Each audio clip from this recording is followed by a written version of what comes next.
नमस्कार दोस्तों, आप सभी लोगों का स्वागत आपके अपने YouTube चैनल पे। और आज की इस वीडियो में हम डिस्कस करने वाले हैं इलेक्ट्रिक फील्ड और इलेक्ट्रिक फील्ड इंटेंसिटी के बारे में। इसके अलावा अगर हमें टाइम बचेगा तो हम बात करेंगे इलेक्ट्रिक फील्ड ऑफ लाइंस के बारे में। तो पिछली वीडियो में जैसा कि आप सभी जानते हैं कि हमने बात करी थी इलेक्ट्रिक चार्ज और उसकी प्रॉपर्टीज़ के बारे में, और ये सीरीज़ चल रही है हमारी रिवीजन की सीरीज़, क्योंकि एग्ज़ाम का पीरियड बिल्कुल पास में ही है और हम सभी बिल्कुल जुट चुके हैं अपनी पूरी शिद्दत और जानो जहन के साथ में अपने एग्ज़ाम्स की तैयारी करने के लिए। तो चलिए शुरू करते हैं अपने इस लर्निंग के सफ़र को और पहुंचते हैं अपने पहले टॉपिक की तरफ। हमारा पहला टॉपिक है इलेक्ट्रिक फील्ड। तो दोस्तों, इलेक्ट्रिक फील्ड क्या होती है इसके बारे में थोड़ा सा मैं आपको जानकारी दे दूं।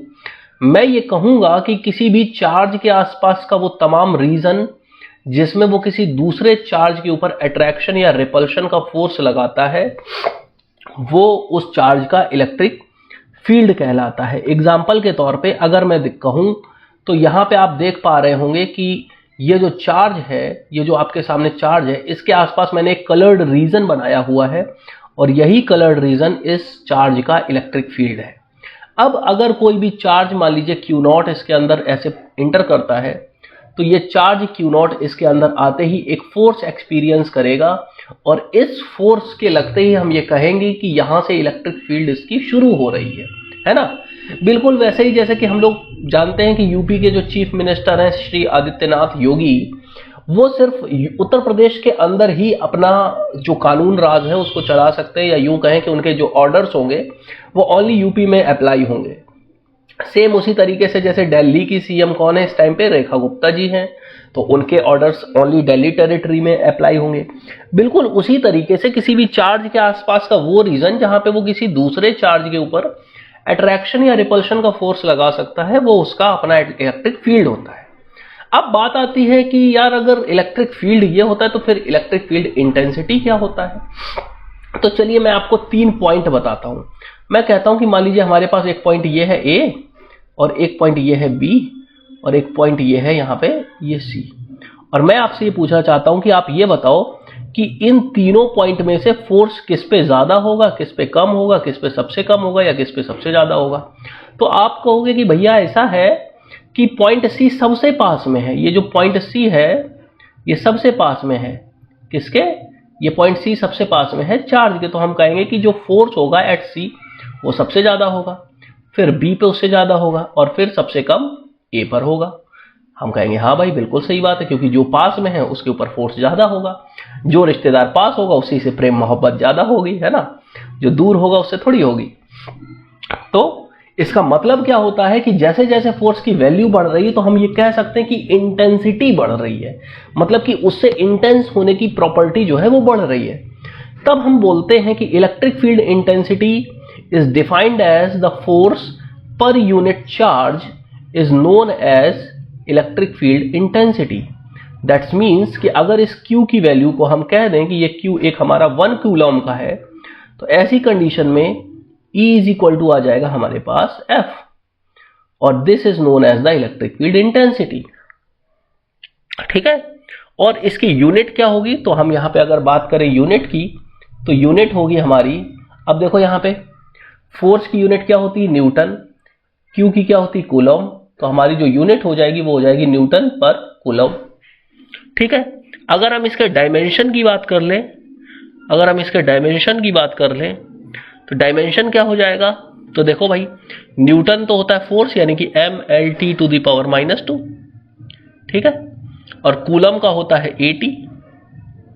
तो यहां से जब हम इसको पूरे को मिलाएंगे तो हमारे पास आ जाएगा mLT की पावर -3 और A की power -1। This is the dimensional formula.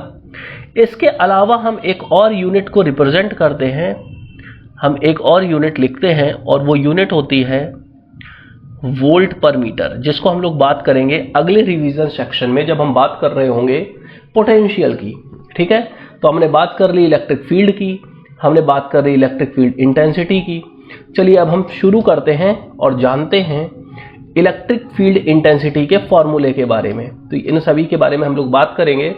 फिलहाल हम लोग डिराइव करने जा रहे हैं formula for the electric field intensity due to a point charge. तो मान लीजिए कि हमारे पास ये एक प्लस क्यू चार्ज है जो हमने किसी भी तरीके से स्पेस में रखा हुआ है, और इससे पॉइंट P पर एक दूसरा पॉइंट P है जहां पे मैंने एक टेस्ट चार्ज रखा हुआ है।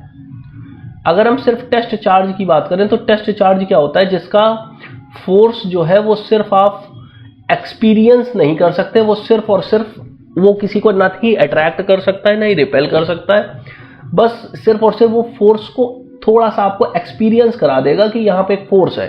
बाकी इसकी मैग्नीट्यूड की जो वैल्यू होती है वो लगभग नेग्लिजिबल होती है।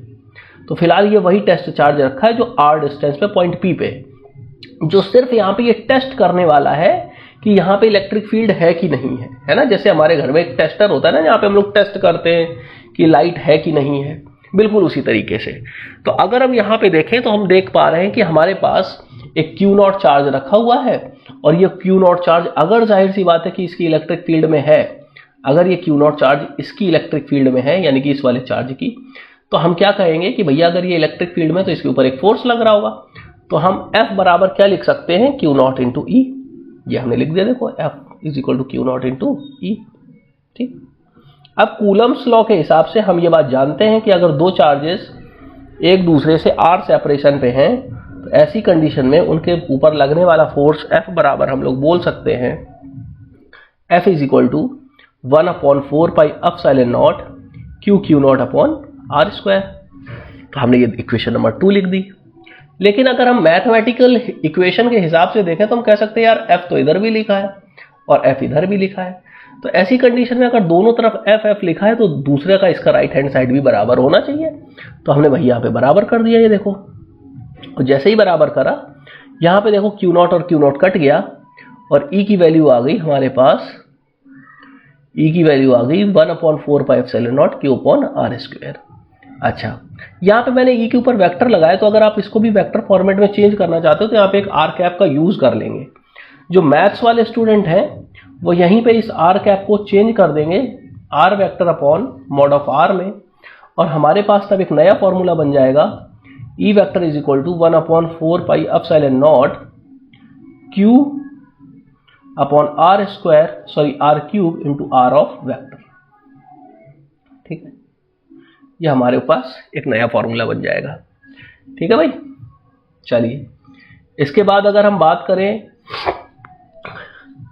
अगर बहुत सारे चार्ज इसी तरीके से हों, चलिए इसकी बात हम लोग अलग करते हैं, अपने व्हाइट बोर्ड पे चलते हैं और वहां पे इसकी बात करते हैं।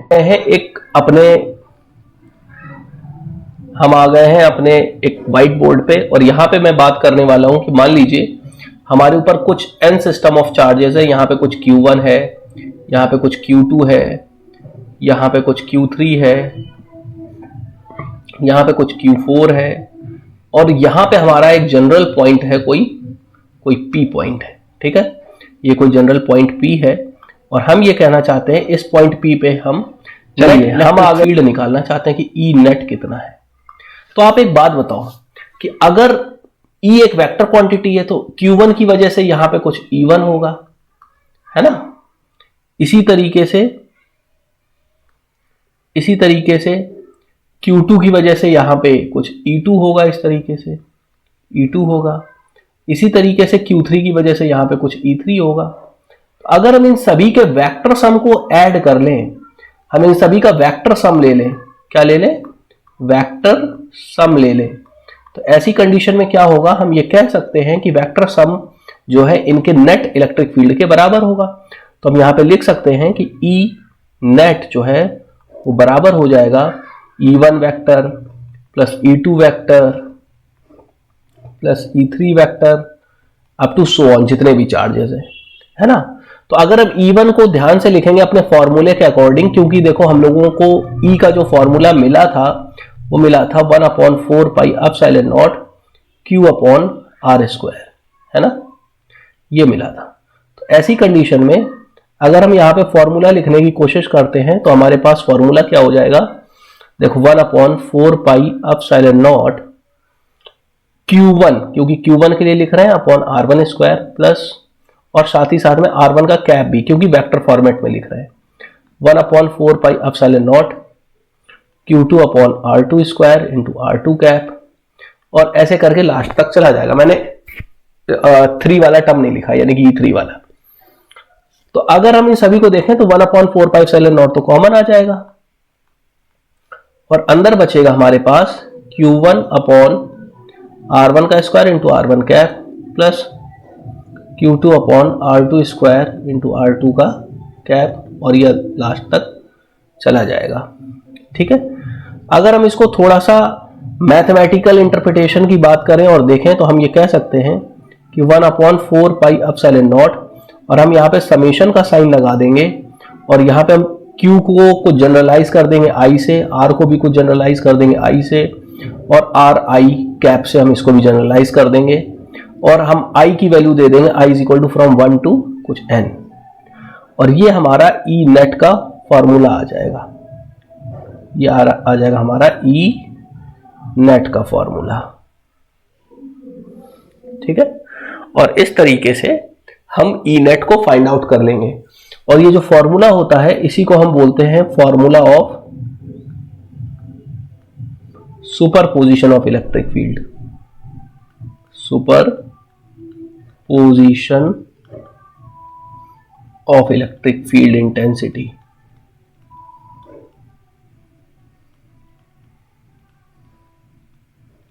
ठीक है, formula for electric field intensity. चलिए, तो आई होप कि आपको यहां पे बात समझ में आ गई होगी। अब हम चलते हैं वापस अपनी स्लाइड की तरफ, और वहां पे बात करेंगे कुछ नए टॉपिक्स के बारे में। तो हम आ गए हैं वापस अपनी स्लाइड के ऊपर, और अब यहां पे हम आगे बात करेंगे कुछ न्यूट्रल पॉइंट्स के बारे में। यानी कि न्यूट्रल पॉइंट्स क्या होते हैं? तो एक्चुअली में न्यूट्रल पॉइंट्स वो पॉइंट होते हैं जहां पे इलेक्ट्रिक फील्ड इंटेंसिटी जीरो होती है। ऐसे पॉइंट जहां पे इलेक्ट्रिक फील्ड इंटेंसिटी जीरो होती है, उन पॉइंट्स को हम लोग बोलते हैं न्यूट्रल पॉइंट्स। जैसे फॉर एग्जांपल, अगर मैं पहले एग्जांपल की बात करूं तो आप यहां पे देख पा रहे होंगे, एक पॉजिटिव चार्ज Q1 है, एक दूसरा पॉजिटिव चार्ज Q2 है, और इनके बीच में मैंने एक पॉइंट P लेट कर रखा है। मैंने कहा कि यहां पे इलेक्ट्रिक फील्ड जीरो होगी। अच्छा, ये भी मैंने क्यों कहा, मेरे दिमाग में कैसे आया? तो देखो भाई, यहां पे दो चार्जेस हैं Q1 और Q2। अब अगर यार Q1 पॉजिटिव है, ध्यान देना। अच्छा सॉरी, एक काम करते हैं, पहले हम लोग इसको समझने के पहले जरा इलेक्ट्रिक फील्ड ऑफ लाइंस के बारे में पढ़ के आते हैं, फिर इसके बारे में आप ज्यादा अच्छे से समझ पाओगे। तो हम लोग अभी बात कर लेते हैं इलेक्ट्रिक फील्ड ऑफ लाइंस की, कि इलेक्ट्रिक फील्ड ऑफ लाइंस क्या होती है, फिर उसके बाद आपको यह समझने में आसानी होगी। तो इलेक्ट्रिक फील्ड ऑफ लाइंस क्या होती है यार? मान लो जैसा अभी हम लोगों ने बताया था कि पॉजिटिव चार्ज जो होता है, तो उसके आसपास का वो तमाम रीजन जिसमें वो किसी दूसरे चार्ज के ऊपर अट्रैक्शन या रिपल्शन का फोर्स लगाता है, वो उसका इलेक्ट्रिक फील्ड कहलाता है ना? वो उसका इलेक्ट्रिक फील्ड कहलाता है। तो अगर हम इस रीजन में देखें, तो इस रीजन में ये जो लाइंस निकलती हुई हमें ये दिखाई दे रही हैं, ये लाइंस तो इनविजिबल होंगी, ये लाइंस तो हमें दिखाई नहीं देंगी, है ना? जैसे कि मैग्नेट होता है, तो मैग्नेट लोहे को अट्रैक्ट तो करता ही है ना, लेकिन वो क्या मैग्नेटिक फील्ड ऑफ लाइंस हमें दिखाई देती हैं? वो तो भाई दिखाई नहीं देती है। तो उसी तरीके से मैं ये कह रहा हूं कि जो इलेक्ट्रिक फील्ड ऑफ लाइंस हैं वो भी दिखाई नहीं देती हैं, लेकिन उनके जो इफेक्ट्स होते हैं वो रियल होते हैं। यानी कि इनके इफेक्ट जो हैं वो रियल होते हैं, बट ये इनविजिबल होती हैं, ये इनविजिबल होती हैं। ठीक है, पहला काम तो इनका ये होता है, ये इलेक्ट्रिक फील्ड ऑफ लाइंस होती हैं जो रिप्रेजेंट करती हैं कि कहां से लाइंस निकल रही हैं और कहां पे ये इंटर कर रही हैं। जैसे कि हम लोग मैग्नेट में कहते हैं कि नॉर्थ से निकलती है और साउथ में इंटर करती हैं, तो वैसे ये पॉजिटिव से निकलती हैं और नेगेटिव में, सॉरी ये भी पॉजिटिव ही है, और नेगेटिव में इंटर कर जाती हैं जाकर के। ये नेगेटिव में क्या कर जाती हैं? इंटर कर जाती हैं। साथ ही साथ में ध्यान देने वाली बात यह है कि ये जब भी निकलती हैं पॉजिटिव चार्ज से, तो हमेशा परपेंडिकुलर ही नहीं होती हैं, यानी कि 90 डिग्री से ही निकलती हैं, रेडियली आउटवर्ड्स जिसको बोलते हैं, रेडियली आउटवर्ड्स। ठीक है, अच्छा, इसके अलावा अगर हम बात करें नेगेटिव चार्ज की, तो नेगेटिव चार्ज पे भी ये रेडियली इनवर्ड्स आती हैं, यानी कि परपेंडिकुलरली ऐसे करके इस तरीके से आती हैं। और इसको हम बोलते हैं नेगेटिव चार्ज पर इलेक्ट्रिक फील्ड ऑफ लाइंस। अगर हम इसकी और खास बातों की बात करें तो ये कभी एक दूसरे को इंटरसेक्ट नहीं करती हैं, ये कभी भी एक दूसरे को इंटरसेक्ट नहीं करती। ऐसा क्यों है कि ये एक दूसरे को इंटरसेक्ट नहीं करती हैं? तो इसके पीछे का रीजन है कि ये एक दूसरे को इंटरसेक्ट इसलिए नहीं करती हैं क्योंकि अगर ये एक दूसरे को इंटरसेक्ट कर देंगी, अगर ये एक दूसरे को इंटरसेक्ट कर देंगी तो ऐसा होने से उस पॉइंट पे दो डायरेक्शन बन जाएंगी। अगर हम इस पॉइंट P को देखें तो इस पॉइंट P पे दो डायरेक्शन बन गई, एक इधर की तरफ और एक इधर की तरफ, यानी कि एक E1 दे रही है और एक E2 दे रही है। तो इस वजह से ये पॉसिबल नहीं है। अच्छा, दूसरी बात, ये क्लोज लूप नहीं फॉर्म करती है, यानी कि ये ऐसा नहीं होगा कि ये पॉजिटिव चार्ज है और ये नेगेटिव चार्ज है तो ऐसा करके ये खट से ऐसा क्लोज लूप बना दे या ऐसा क्लोज लूप बना दे, ऐसा नहीं है। और ये कोई बीच में टच भी नहीं है, ये हमेशा कैसा रहेंगी, ये पॉजिटिव से तो उठती हुई जाएंगी, रेडियली आउटवर्ड्स ऐसे उठेंगी 90 डिग्री से, और ये 90 डिग्री पे ही इस पे इंटर करेंगी। ये अब बाकायदा भले ही इनफाइनाइट से घूमे, वो हमारे मैटर में नहीं है, ठीक है। अच्छा, दूसरी बात यही है कि जो ये लाइन ऑफ फोर्सेस होती हैं ये हमेशा स्मूथ होती हैं और स्ट्रेट होती हैं, जो मैं बता चुका हूं। और जो टेंजेंट होता है लाइन ऑफ फोर्स का, वो हमें उस इलेक्ट्रिक फील्ड की डायरेक्शन देता है। जैसे एग्जांपल के तौर पे इसी को मैं देखूं तो यहां पे अगर मैं इस पॉइंट की बात करूं, इस पॉइंट पे ये टेंजेंट मैंने डाला, ये टेंजेंट इस पे डाल देता हूं, ये तो ये जो टेंजेंट है पॉइंट Q मैं बोल देता हूं इसे, तो इस पॉइंट का ये जो टेंजेंट है वो ये बता रहा है कि ये इस डायरेक्शन में यानी कि P की डायरेक्शन में जा रही है, तो ये हमें डायरेक्शन देती है। ये इंटरसेक्ट नहीं करती, ये भी मैंने बता दिया है। Electric field of lines does not pass through the conductor, means अगर मान लो कि ये हमने कोई मेटल है, मान लो ये आयरन ले लिया है, तो इस आयरन की सरफेस पे ही चार्ज ऐसे डिस्ट्रीब्यूट हो जाएगा अगर हम उसको चार्ज देंगे, लेकिन ऐसा नहीं होगा कि ये जो है इसके अंदर घुस जाए, ऐसा नहीं हो सकता। इसके अंदर जो है Q जो है इनसाइड, वो हमेशा क्या रहेगा, 0 रहेगा, और इसी वजह से इलेक्ट्रिक फील्ड ऑफ लाइंस भी अंदर नहीं जाएंगी। दूसरा, जहां पे electric line of forces dense होंगी वहां पे इंटेंसिटी हाई होगी, और जहां पे डेंस नहीं होंगी वहां पे लो होगी। यानी कि एग्जांपल के तौर पे मैं फिर से आपको बोर्ड पर लेकर जाने की कोशिश करता हूं।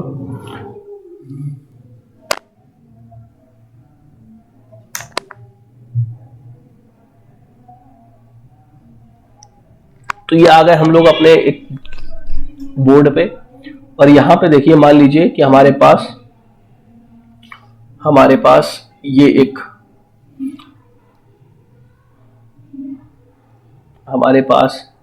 ये एक चार्ज है प्लस का, और मैंने कहा कि यहां से ऐसे इलेक्ट्रिक फील्ड ऑफ लाइंस निकल रही हैं लगातार,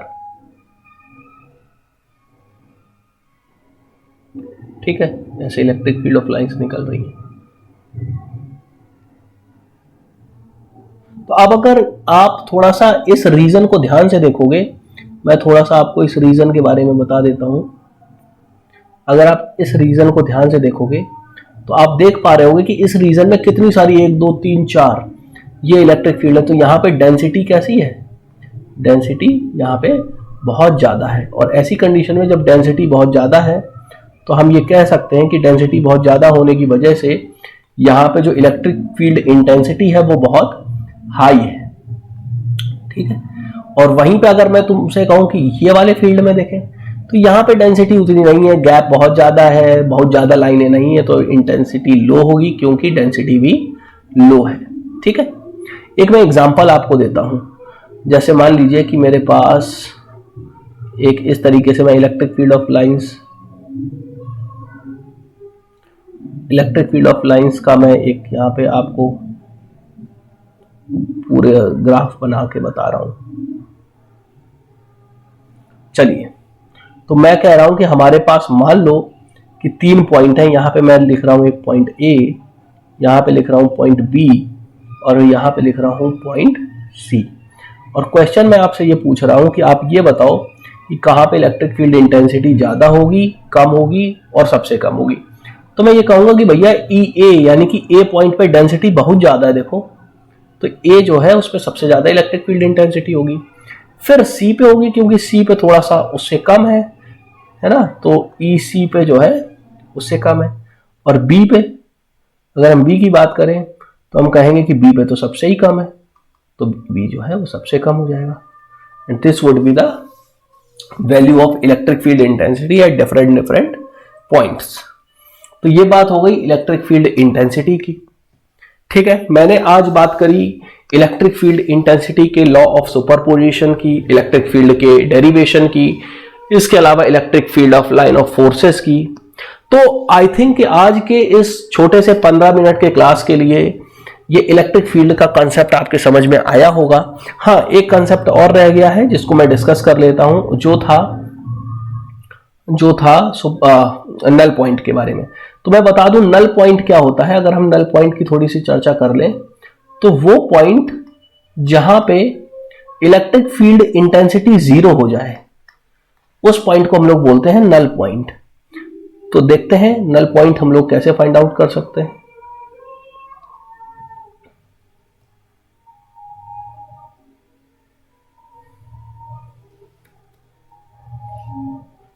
चलिए, तो हम लोग फाइंड आउट करते हैं नल पॉइंट के बारे में। तो देखिए, हमारे पास दो चार्जेस हैं Q1 और Q2। एक चार्ज है हमारा यहाँ पे Q1 और दूसरा चार्ज है यहाँ पे हमारा Q2, और इनके बीच में एक पॉइंट P है। अब हम ये कैसे डिसाइड करेंगे कि ये पॉइंट P पर ही नल पॉइंट होगा? तो देखो भैया, Q1 भी पॉजिटिव और Q2 भी पॉजिटिव, तो Q1 की वजह से इलेक्ट्रिक फील्ड ऑफ लाइंस बाहर की तरफ जाएंगी और Q2 की वजह से भी बाहर की तरफ जाएंगी। अब यही वो कंडीशन बनती है कि दोनों तीर एक दूसरे को काट सकते हैं, वरना यार बाहर अगर निकल जाएंगे तो बाहर तो इधर भी इसका तीर बाहर जाएगा, इसका भी तीर बाहर जाएगा। वैसे इधर इस वाले रीजन में भी दोनों की वजह से तीर बाहर की तरफ जाएंगे, तो ये तो कैंसिल नहीं कर सकते। इसका मतलब बीच ही में कहीं होगा। तो हमने कहा पॉइंट P है जो यहां से R1 है और यहां से R2 डिस्टेंस पर है। अच्छा, तो ये देखो हमने यहाँ पे R1 और R2 को मेंशन कर रखा है। अगर R1 और R2 डिस्टेंस पे हैं तो हम कह सकते हैं भाई कि यार Q1 और आई थिंक सो मेरे को यहाँ पे डेरिवेशन करना पड़ेगा, चलिए कोई बात नहीं। तो R1 और R2 डिस्टेंस में तो हम यहाँ पे E1 की वैल्यू लिख सकते हैं। मैं इसको थोड़ा इरेज कर देता हूँ।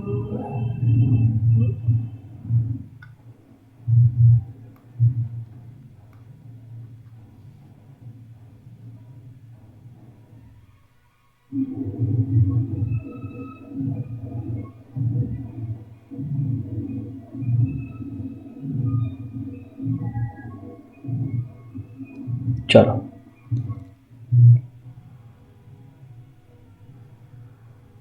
अगर हम E1 की बात करें तो हम E1 को क्या लिख सकते हैं? हम E1 को लिख सकते हैं Q1 की वजह से 1/4 pi epsilon naught Q1 upon R1 square. उसी तरीके से E2 को क्या लिख सकते हैं? 1/4 pi epsilon naught Q2 upon R2 square. अब E1 और E2 के तीर उल्टे हैं, इसलिए E1 vector should always be equal to E2 vector, है ना। तो ऐसी कंडीशन में क्या हो जाएगा कि 1/4 pi epsilon naught Q1 upon R1 square ये बराबर होना चाहिए 1/4 pi epsilon naught Q2 upon R2 square के।